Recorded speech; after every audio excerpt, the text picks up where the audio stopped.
Porque isso aqui parece punição. Isso aqui parece oportunidade. Todo mundo, sem exceção que está aqui nessa sala, não tem ideia do fenômeno sociocultural e econômico que é a internet.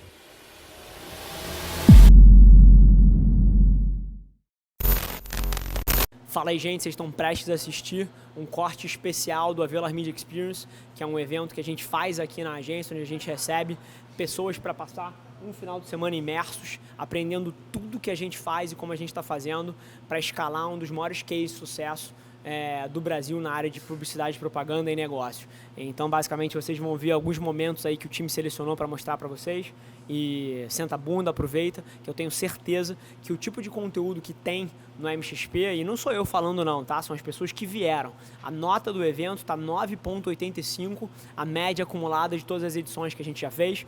Então não sou eu falando, são as pessoas que estão vindo falando que o evento tem capacidade de transformar o teu negócio. Então vocês vão poder dar uma olhada interna, quem sabe você não tira um insight que muda a tua execução. Vamos que vamos.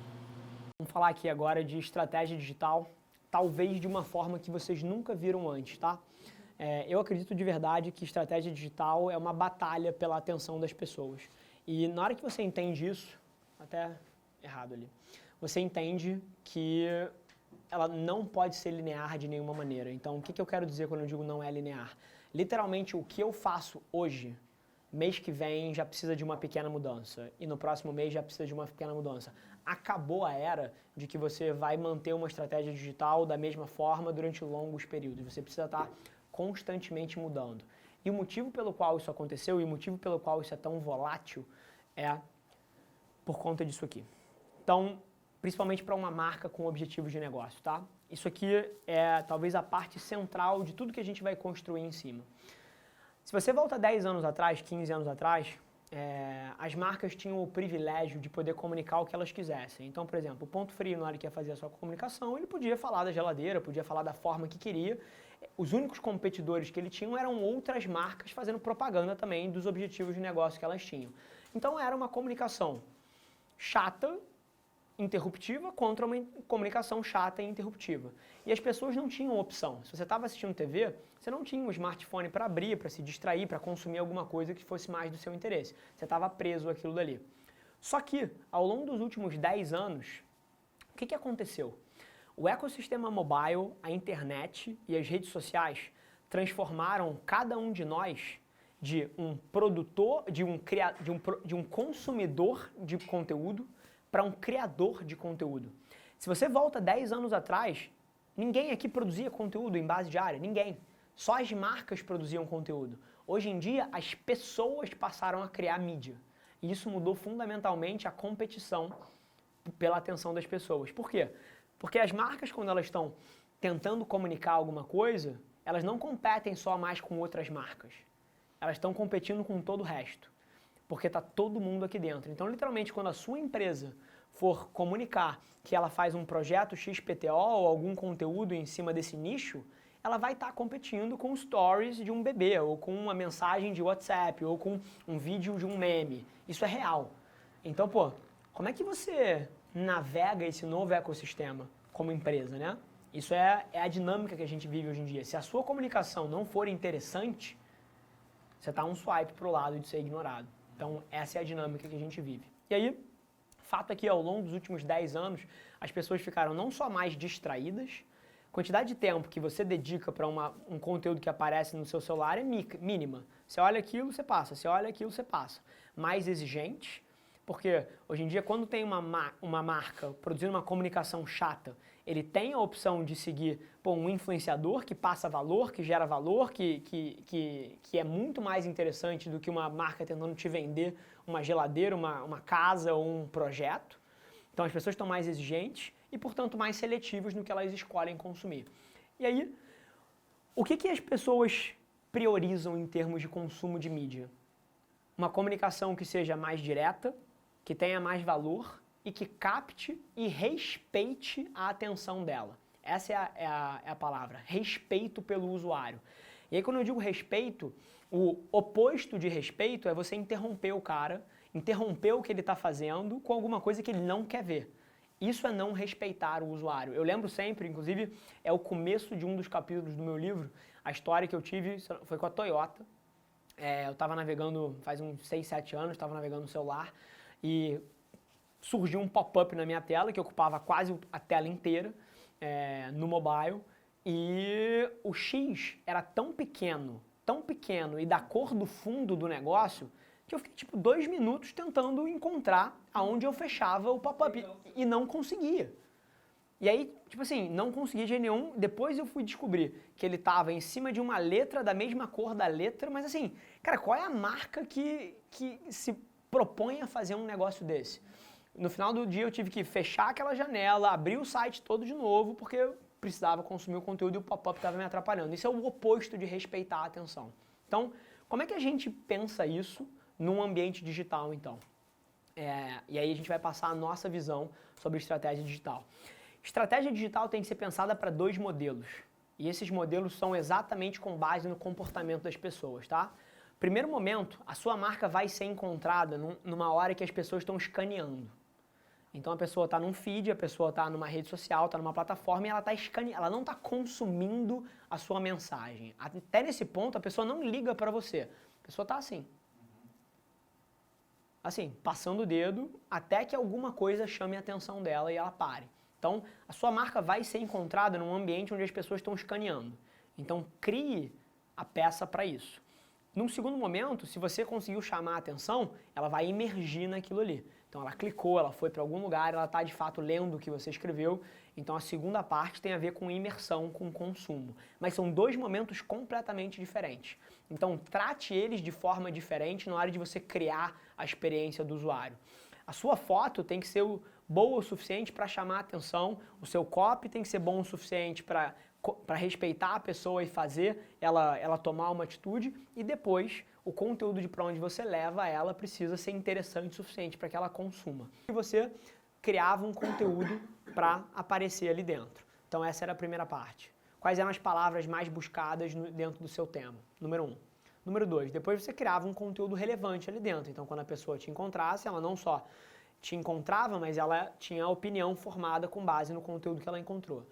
Depois disso, você pegava esse conteúdo e você promovia ele nas redes sociais. Então, você ia no LinkedIn da vida, você ia no Facebook e você postava lá o seu blog post ou o seu conteúdo ali dentro. E aí isso crescia essa base, crescia as pessoas que te acompanhavam, cresciam a sua formação de opinião. Você ganhava esses links, porque as pessoas começavam a compartilhar, e isso amplificava mais ainda o seu alcance, e depois você usava a mídia só para converter as pessoas que estavam ali já interessadas. Então era assim que as pessoas cresciam os negócios, foi assim que eu cresci os meus negócios nos primeiros 3 anos. Só que isso não funciona mais. Sim. Dado que isso não funciona mais, eu estou muito mais interessado em explicar para vocês o porquê do que só falar que não funciona mais. Então, por quê? Primeiro, as palavras-chave estão enviando muito menos tráfego, mas muito menos. A gente tem um fenômeno global acontecendo que chama de Zero Click Searches. O que é isso? São buscas que dão 0 cliques. O que está acontecendo? O Google cada vez mais está respondendo as perguntas das pessoas ao invés de enviar a pessoa para um site A ou para um site B. Então, por exemplo, se essa pessoa aqui tivesse um blog sobre filmes, como estratégia de inbound marketing para tentar trazer pessoas para a locadora dela ou para a produtora dela, enfim, alguma coisa do tipo, cara, o Google está respondendo ali em cima a pergunta. Na primeira linha sempre. E isso já se expandiu para um monte de coisa. Hoje em dia você pergunta qualquer coisa, o Google ele bota uma caixa que tem tipo 15 respostas ali possíveis para a tua pergunta.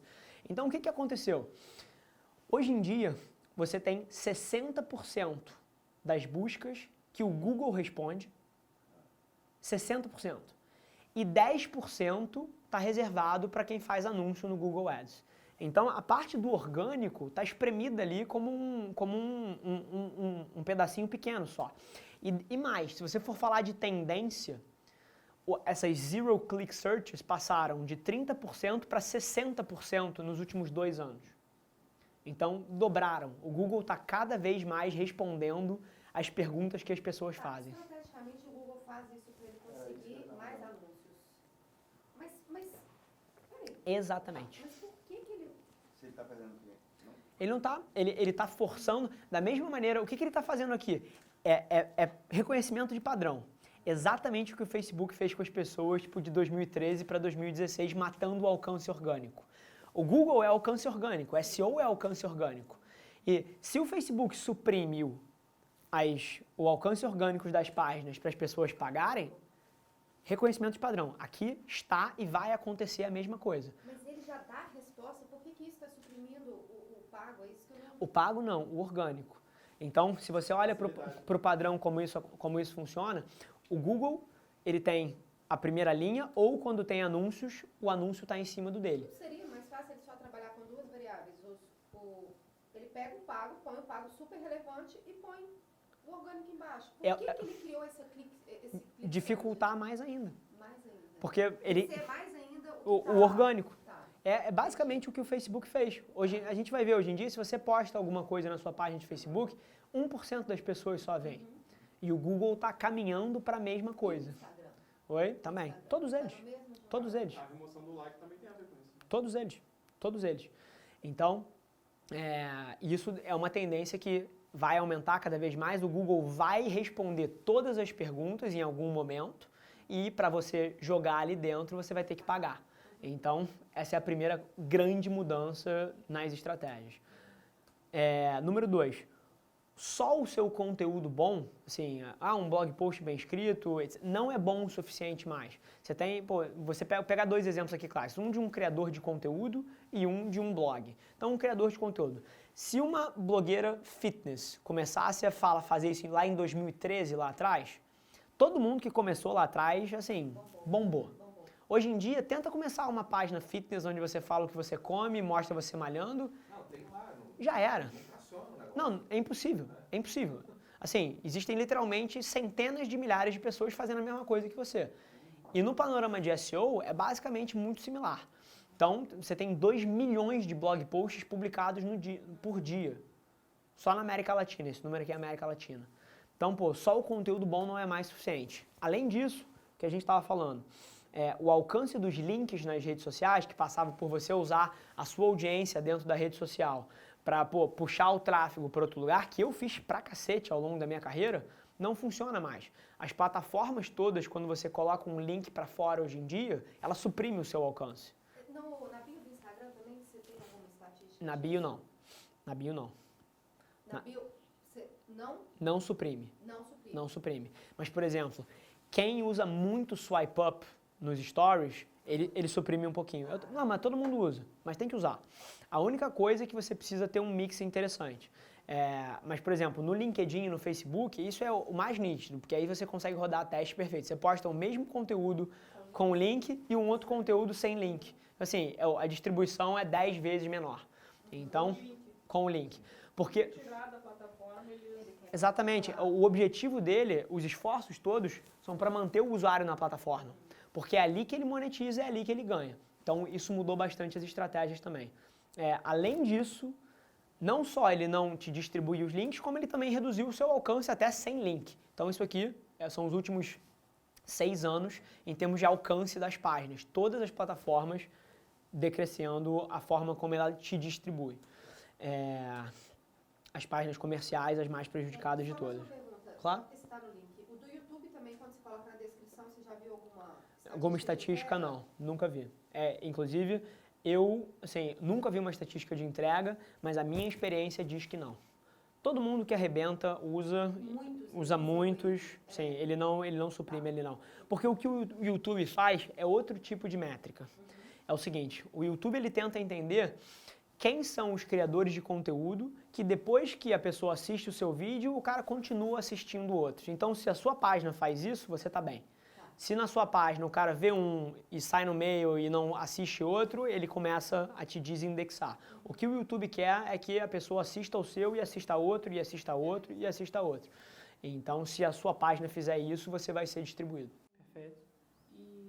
O que eu diria para você que eu acho que é mais interessante no teu negócio, isso na hora que eu vi o teu business, foi a primeira coisa que me surgiu, é o seguinte.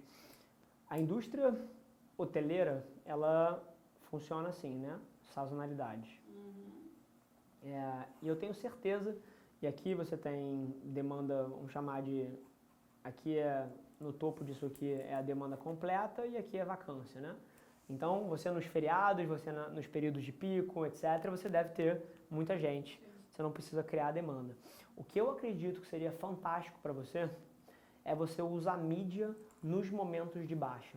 Então, assim, eu não acredito que você precise de um investimento igual o ano inteiro, por exemplo. Mas se você fizer mídia para lotar as suas partes mais vazias, eu acho que você pode ter uma plenitude tremenda no teu negócio. Você tem meio que um squad, né? Então, onde você tem basicamente 2 líderes desse squad, porque o preceptor orienta muito os residentes, né? O que eu faria, eu tentaria medir o que interessa de medir ali, né? Então, basicamente, essa sua estrutura aqui é fixa e o hospital contrata 6 pessoas por turno, Não, ou ele verdade, contrata o atendimento? Isso, ele contrata um atendimento. Nós somos uma empresa terceirizada que presta serviço para o hospital. Atualmente, você consegue prestar esse nível de serviço se você tiver essas 6 pessoas. Exatamente. Maravilha. Se você quer que as pessoas sejam mais produtivas, você precisa avaliar o trabalho delas por essa variável. Então, por exemplo, eu criaria 2 métricas de cara. Tipo, número de pessoas por número de leitos. E eu colocaria isso aqui como um KPI chave, um OKR chave da tua empresa. E, de outra coisa, a qualidade do atendimento. Eu acredito que cada unidade dessa que atende um hospital deveria ser medida pela produtividade dela e pela qualidade do serviço. Essas 2 pontas, elas se contrabalanceiam muito bem, porque se você tiver uma pessoa para 30 leitos, pô, tá super rentável, teoricamente mega produtivo, mas eu te garanto que esse cara aqui vai gritar. Então, aqui você vai ter 3 de nota. Ao mesmo tempo, se você tiver 30 pessoas para 30 leitos, pô, o NPS vai estar bombando, mas essa métrica aqui vai te tirar toda a sua rentabilidade. Então, o que eu faria, que é a maneira que a gente faz aqui? Você tem que criar um sistema de alinhamento de interesse. Você tem que fazer com que as pessoas em interesse próprio tomem as decisões que você quer no seu negócio. Como é que você pode fazer isso? Número 1, dizendo que é assim que elas vão ser avaliadas dentro do trabalho. Então, pô, a gente vai avaliar vocês por 2 indicadores. Número de pessoas por leito e a nota que o hospital dá para o serviço que a gente presta. Agora, isso aqui não é só eu que ganho se a gente arrebentar no NPS ou tiver uma produtividade muito alta. Eu trabalharia com componente de remuneração variável para essas pessoas. Então, pô, você tem um salário fixo igual a X e um salário variável caso eles atinjam um NPS tal e um nível de produtividade Y. E aí você tem que entender o economics do teu negócio. Pô, se você pode dar 10% do salário, 20% do salário, 5% do salário. Quanto maior, eu vou te dar um exemplo de como eu alinho isso aqui, tá? Em termos de remuneração. Não só eu alinho em termos de oportunidade dentro da empresa, as pessoas que têm as melhores avaliações, as melhores métricas são as que são promovidas, mas as principais funções recebem remuneração variável de acordo com o NPS também. Então, por exemplo, eu tenho 2 funções chaves para um squad funcionar. A figura do atendimento, que aqui dentro a gente chama de Customer Success, que é a pessoa que interage com o cliente, e eu tenho o estrategista, que é a pessoa que pensa a estratégia do cliente. Essas 2 pessoas têm mais ou menos 70% da sua remuneração em salário fixo e 30% da remuneração deles em salário variável, com base no NPS que o cliente dá pra gente. Então, todo mês, a gente manda uma pesquisa para o cliente que tem uma pergunta. O quanto o trabalho da Avelar Mídia impacta positivamente o seu negócio? Ele dá uma nota de 0 a 10. Se o estrategista toma uma nota abaixo de 8, ele ganha 0 disso aqui. Se ele ganha entre 8 e 9, ele ganha 15%. Se ele ganha acima de 9, ele ganha o completo. Então, mas isso, quando você faz isso, cara, você alinha os interesses do cliente com o da sua empresa, porque Agora, as duas pessoas que são as pessoas-chave de promover os resultados que eu quero, que é resultado para os meus clientes, estão fazendo isso por interesse próprio. Eu alinhei o interesse. E digo mais, aqui eu apresentei de uma maneira extremamente negativa, porque parece que a pessoa está perdendo se ela não faz. A maneira que você apresenta isso você tem 100% do seu salário aqui. Se você tiver um NPS tal, você pode ganhar mais 30%. Porque isso aqui parece punição, isso aqui parece oportunidade. E achei a experiência foda. Foi muito bom. Estar aqui hoje com o pessoal da Avelar Mídia está sendo sensacional. A visão do Rafa Avelar, gestão, concorrência, mercado, me fez repensar em tudo. Eu indico para todo dono de empresa, todo empreendedor que queira ter uma visão mais moderna, tanto de gestão, quanto de finanças e de marketing. Mas já posso dizer que eu fiquei surpresa. Eu vim com poucas expectativas, eu vim mais assim, vou buscar networking, quem sabe indicação e tudo, e de fato, antes mesmo do evento terminar, já superou as minhas expectativas, um conteúdo muito de valor que eles entregam, tanto para marketing digital quanto para a questão empresarial. Então, se você me perguntar se eu recomendo a Avelar Media Experience, olha, sem sombra de dúvidas, eu recomendo.